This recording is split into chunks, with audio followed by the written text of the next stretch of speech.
Ever wanted to talk like an Egyptian? طبعا. مين في الدنيا ما بيحبش الفطار؟ مش عارف. كلنا بنحب الفطار طبعا. If you are fascinated by the pyramids or the ancient pharaohs or even Bedouin life, you've probably dreamt of it at least once. But what if I told you that somewhere between this and this, the Egyptian language changed dramatically? And if it's all Greek to you, don't worry, you're actually on the right track. لا برسم برضو في وقت فراغي شوية بس مش كتير. ميك اب. أنا بحب أحط ميك اب وأنا قاعدة فاضية. سكين كير إيه بعد كده؟ والله لو الجو لذيذ يعني على حسب الموسم برضه ممكن أقعد في حتة كده شوية أقرأ أو أشرب قهوة أو كده. Egyptian Arabic is the main native language of Egypt. Almost everyone speaks it, and it's by far the most popular dialect in the Arab world. You can pretty much use Egyptian Arabic in every Arab country. The surprising thing is, it's not even an official language. See, the official language of Egypt is one that not many people speak at all. It's modern standard Arabic. And if you think that's weird, well, just keep listening. Egyptian Arabic is part of the Afro-Asiatic language family. You knew Egypt was in North Africa, right? And this is your first hint that they don't speak exactly the same way as Arabs on the Arabian Peninsula do. If you're not sure how Arabic works, here's the quick version. There is Modern Standard Arabic, or MSA, and then there are the dialects. Now, MSA is the kind that you'll see and hear on the news, at the airports, in official documents, or even in schools. وكما يقولون العلم في الصغر كالنقش في الحجر. Great quote. But the dialects are what people speak every day, and in Egypt, locals call their dialect Masr. So what is Masr? أنا من مصر. مصر is Egypt, okay? So أنا من مصر. من means from. So أنا is I am. من means from. مصر is Egypt. أنا من مصر. I'm going to throw in a little problem here. Egyptian Arabic is only a spoken language. So how on earth do they write their unique dialect words? Well, all will be revealed, but for now, story time is waiting. Kumakta yanani happy matchatitaf. Sasana tu na chamni mahiya. Sawi mo baba na yaro. Sounds otherworldly, doesn't it? Can you just picture the ancient Egyptians speaking like this? Egyptian Arabic, see, it originated in the Nile Delta of Egypt. In fact, even before Islam arrived, people spoke Arabic in certain areas like Sinai and the Eastern Desert. But Egyptians didn't always speak Arabic. The old inhabitants in the days of the pharaohs used to speak something quite different. Anyone know the language of a certain glamorous queen? Cleopatra was the last pharaoh of Egypt, so she spoke Egyptian, right? Actually, her native tongue was Koine Greek. But Cleopatra wasn't just a queen, she was a polyglot. A highly educated one too. She could speak the language of the Parthians, the Jews, the Medes, Syrians, Ethiopians, Arabians, and the troglodytes. You know, the guys who built those cave houses in the desert? And of course, Cleopatra also spoke ancient Egyptian and could read hieroglyphs. Greek and Egyptian were actually the two main languages of Egypt, but Greek had the upper hand for obvious reasons. Now, when I say Egyptian, exactly what do I mean? Where does the Arabic part come in? Well, in 50 BC, there was a different kind of Egyptian.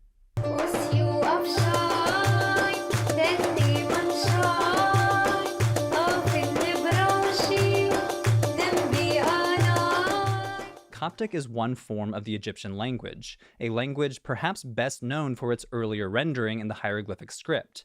Coptic is the last form of the Egyptian language, before the predominance of Arabic in Egypt. To help differentiate, some scholars call the actual language Egyptian and only the script Coptic, sort of like how I'm currently using the English language, but I write and read in Latin script.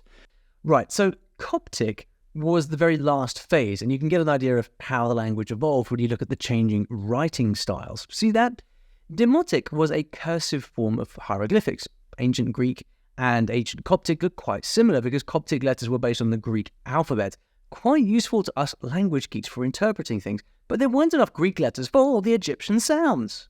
So they borrowed some symbols from the Demotic script to fill in sounds that they needed, like the Coptic letter shai for a sh sound and chima for a ky sound, kind of like the C in the English word cute. Wow. Wow. Wow. Why. Wah. By the way, Coptic is also part of the Afro-Asiatic language family, so it's related to Egyptian Arabic, and some towns still have ancient Egyptian names. Now, as I'm sure you know, the Romans also had a go at Egypt. Of course they did. It all went down a year after Cleopatra's scandalous love affair with her ally, Mark Antony. There was jealousy, there was a war, and then their dream was shattered. So they ended things rather dramatically. Then the Romans ruled for the next 600 years. But even though the Romans spoke Latin, Egyptians kept speaking Greek and Egyptian. By the way, I know lots of other scandalous stories, and if you'd like to hear them, all you got to do, see these 3 buttons right here? You got to click them and I'll tell you all about it.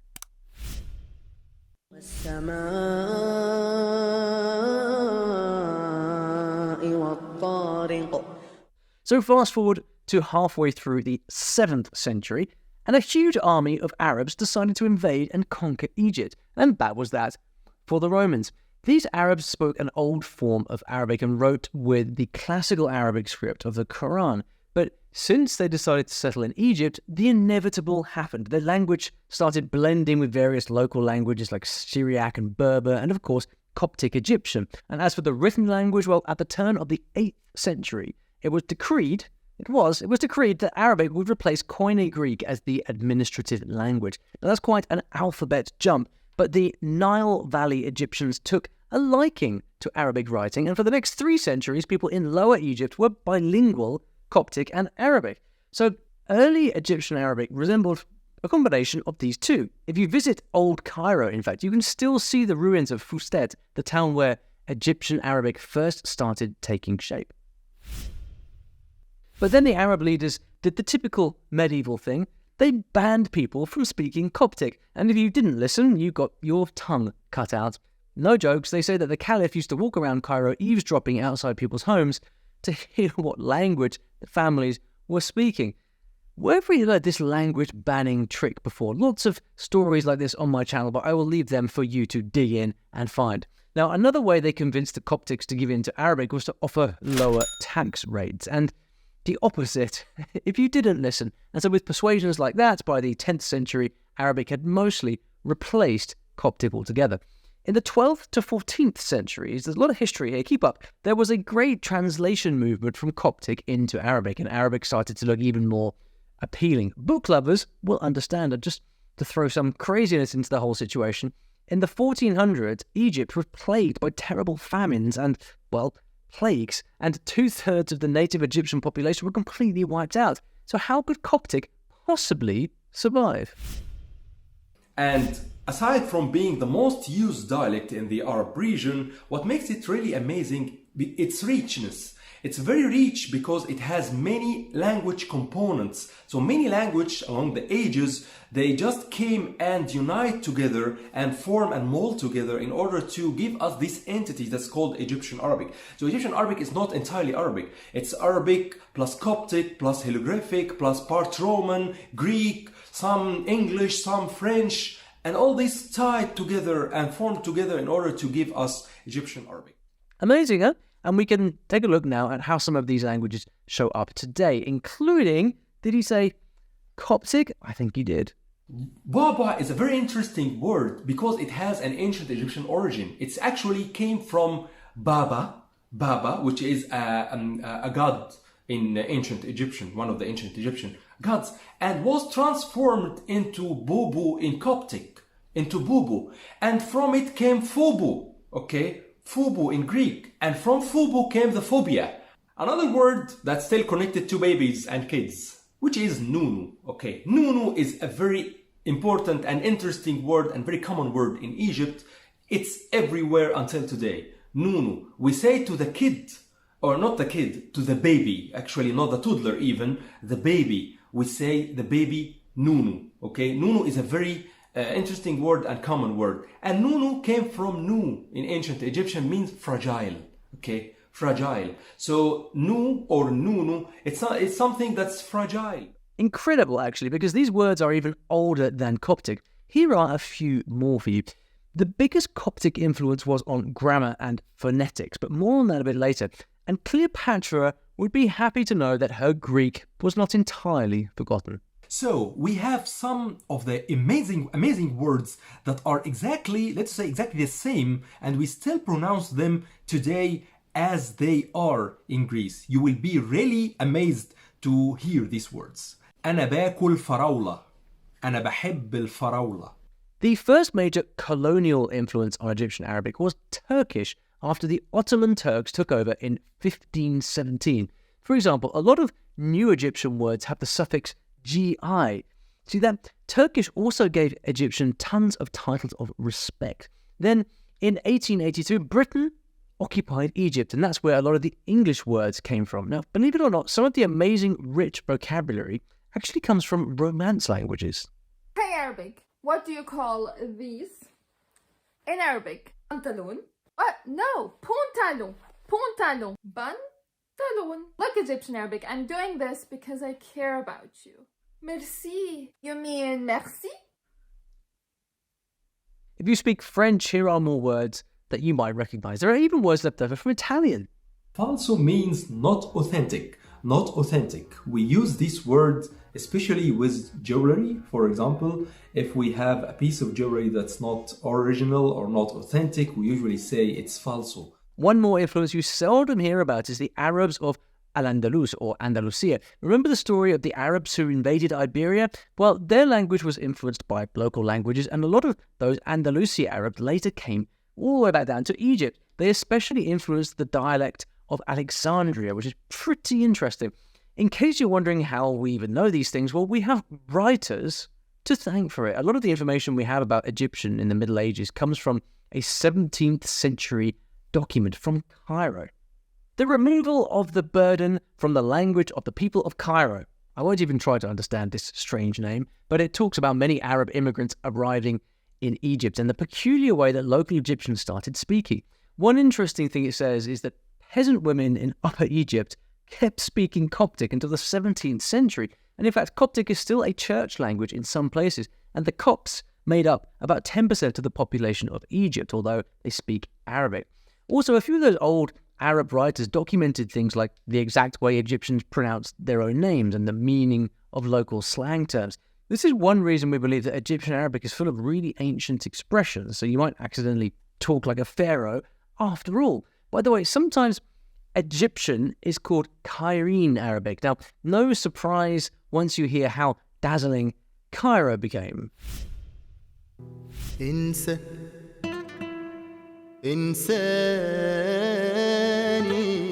People first became interested in the local dialect in the 1800s.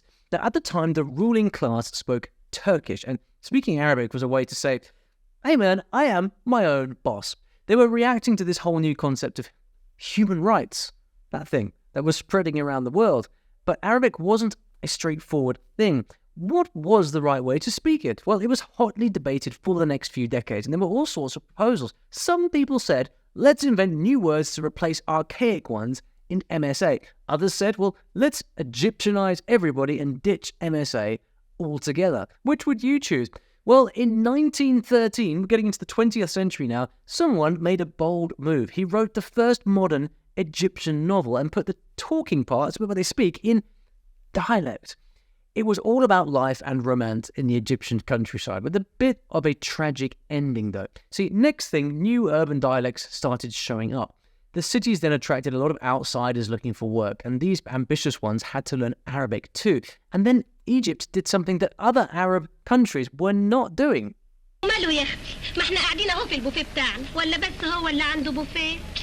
That's right, they started making movies. Not YouTube videos, but movies. One of the first full-length movies was called Kiss in the Desert, and this sort of Bedouin love adventure was really, really popular. Things kept heating up. They made a musical that went absolutely gangbusters and realized they were onto something. In the 1960s, Egyptian entertainment really took off, which created a feeling of togetherness among Arab people. They called it the golden age of cinema.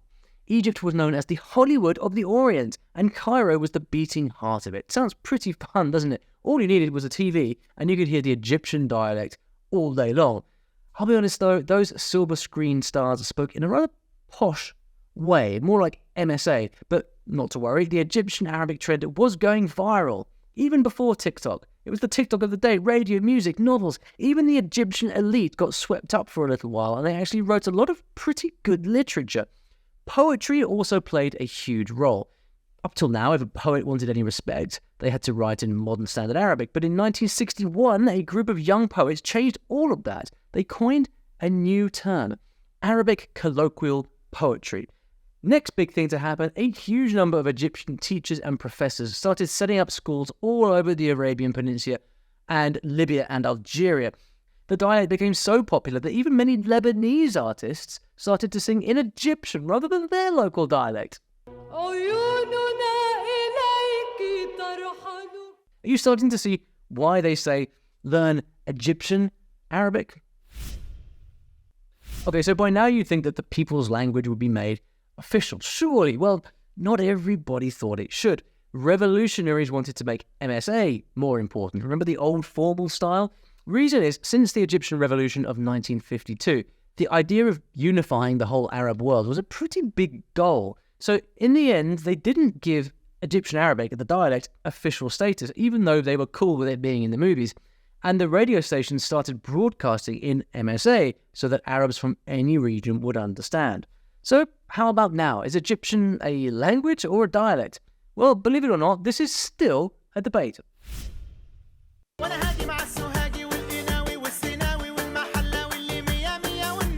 Amazing. Of course, millions of Egyptians are also spread around the world, the Gulf, the US, Europe, Australia, Africa. New York even has a neighborhood called Little Egypt. And I don't want to scare you, but even within Egypt, there are lots of dialect variations, and they are not necessarily similar, but the diversity is incredible. Sometimes even neighboring cities and towns can have different sub-dialects. That's just typical Arabic for you.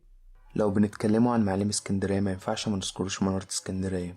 Alexandrian is a north coast dialect, but in southern Egypt, most people speak the Saidi dialect. There are also Delta dialects and Bedouin dialects, and then there's this one. طبعا صباح الخير أنا اسمي أولي أنا دلوقتي عايشة القاهرة أنا اتنقلت للقاهرة أوائل شهر سبتمبر عشان كده أنا موجود هنا من شهرين تقريبا. So don't feel bad if you can't understand what people are saying. Actually, a lot of Egyptian vocabulary isn't all that different from other major dialects. Not Moroccan, though. That one is another story. However, all countries can understand each other except for maybe Algeria, Morocco, and Tunisia, since they may have a stronger French influence included. And between you and me, they speak very quickly. So if there are all these dialects, how do people write? Well, the internet will tell you, reliably of course, that there is no standard Egyptian script, and Egyptians write in modern standard Arabic, and that's true, but not entirely. So let's come back to this. A few years ago in Berlin, I actually gave a talk on learning the Egyptian dialects, Arabic dialects rather, and if you want to check that out, here is the link. Are you enjoying this story so far? I hope you are, because I really love telling these language stories. I even teach languages with stories too. You just cannot beat stories for learning a language, right? And if you want to try out my Arabic Uncovered course, you can. It's not really an Arabic Uncovered, it's an Arabic course called Arabic Uncovered. Let's get that right, Olly. It is a complete language course going from beginner to intermediate. And the really cool part is that you will get modern standard Arabic and Egyptian Arabic, or one of 3 other major Arabic dialects. You can choose. We blend them all together so that you can learn in a structured way, whatever type of Arabic you want to learn. There is a 7-day free trial available, and it's also a lot of fun. So there you go. Look for the link below in the description and give it a shot. Egyptians write with the same standard alphabet as everyone else does in the Arab world. So if you plan to do any reading or writing, you will need a basic understanding of it. But that's nothing to worry about. It's both easy, beautiful, and a lot of fun. As you can see in front of you, the Arabic alphabet consists of 28 letters, to be exact. And I have them separated into 3 groups. We have all of the letters, and we also have the letters that are pronounced differently in Egyptian Arabic. And the 3rd group of letters are the letters that don't exist in English. Can you see how simple the alphabet really is? But even though standard Arabic and Egyptian Arabic use the same alphabet, they're not exactly the same. A few of the letters have their own special pronunciation. The first letter we have in front of you right there is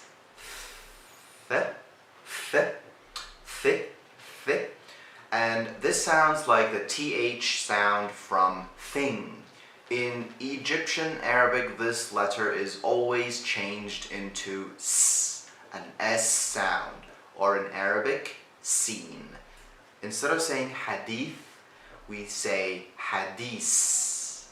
Now, another letter that Egyptians pronounce in a different way is this letter, because despite how it looks, Egyptians actually have their own individual, unique way of saying it, usually pronouncing this letter as a G sound. I say usually, because of course it does depend where you are in Egypt. So instead of the J sound, we say the G sound, Gim. A very simple example would be Jamil. In Egypt, we say Gamil, and this means beautiful. Now, this one here is usually harder to say, but actually not in Egypt. You may have noticed that Egyptians avoid saying th or the, and it's quite funny that depending on which Egyptian you ask, all of these letters, they just sound like a z. In Egyptian Arabic, we say az-zulm, zulm. We don't say ad-dulm, no, we say az-zulm. And then there's one little Arabic sound that doesn't even exist in English, but guess what? For example, a pen would be qalam or qalam, something like that. And in Egypt, we say alam, alam. That's right, Egyptians have actually forgotten about it, so you probably can too.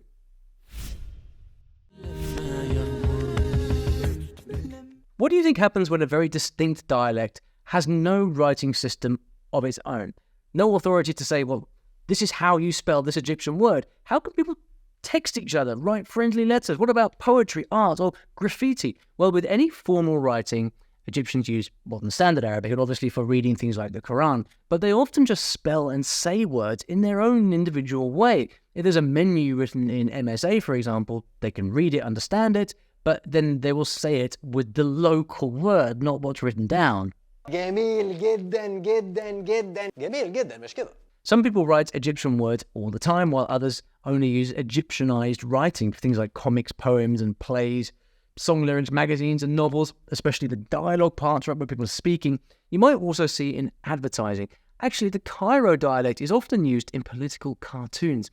Egyptianized writing is just a little tricky. See, standard Arabic only has 6 vowels, but Egyptian has 8 vowels, and even this varies between speakers. One helpful option is to use the Franco alphabet. This is a way to write Egyptian phonetically using Latin letters, a bit like English, which helps you get around that vowel problem, kind of, although it's not at all perfect. But here's something really cool. Certain features of the ancients still shine through when people of Egypt talk. At the time when Egyptians still spoke Coptic, the language never had these 2 letter sounds. So when Egyptians started learning Arabic, they put the accent and character of ancient Egyptian into Egyptian Arabic and didn't pronounce these 2 letters. In fact, the structure of modern Egyptian sentences is similar to the structure of ancient Egyptian sentences, which I think is absolutely brilliant. What a pity all of Cleopatra's books she wrote were destroyed in a fire. They would have been incredible. But don't panic, I knew you want to read Arabic, so I wrote my own book of short stories, although be warned, this is in MSA, not in Egyptian Arabic. بالمقارنة مع الفصحى قواعد اللهجة المصرية أسهل بكتير، وكمان في شوية حروف صعب تتنطق مش بننطقها في اللهجة المصرية زي مثلا القاف والثاء والظاء. أكيد اللغة العربية صعب للأجانب بس المصري ممكن يسهلها شوية. Egyptian grammar is easier than standard Arabic. Let's start with that. The usual word order is subject, verb, object, just like English, but you don't say this thing, you say thing this or thing that. There is your first Coptic influence right there. Adjectives must also agree with the noun's gender. Adverbs are made in 2 ways. Either you add a suffix to the adjective or you use an entirely different word, and it usually goes after the verb, or can happen after the verb. Speaking of verbs, there is verb conjugation, very much. Sorry about that. There is masculine and feminine gender, but don't you fear, it's easy to figure out the gender of a word. So the easiest way to know if a word is male or female is the ending of the word. Most female words end with the letter called ta marbuta or te marbuta. It looks like a circle and it has 2 dots on top of it. The biggest disadvantage is when you're trying to talk to a girl on the phone. Everybody's going to know that you're talking to a girl. Question words often go at the end of a sentence instead of at the beginning, like in MSA. You can also add this word, shu, before a question word for emphasis. Again, same word order as ancient Egyptian. أنا عايز أتعلم العربي عشان أتكلم مع الأصحابي مع أصحابي. الكلام حافز بالنسبة لي وأنا عايز أتعلم الكلام بشكل أساسي. True story, and I did not regret it one bit. بس لو انتوا زي وعايز تتعلم لهجة تنفع في كل البلاد العربية يبقى المصري مناسب جدا. من زمان وصناعة السينما والإنتاج الموسيقي في مصر مشهورة جدا. لو اتعلمتوا اللهجة المصرية هتقدروا تستمتعوا بالفرجة على أفلام كلاسيكية وموسيقى عظيمة ودي نفسها مادة عالمية. There are many practical reasons to go for Egyptian Arabic, but you can learn this beautiful dialect just for your own pleasure too, whatever that means to you. It's on the hips. On the hips. Faster, faster, faster. Now turn it around. Turn around. If you enjoyed this video, I just know you're going to love this next one, so head on right over here to this country for some more fun.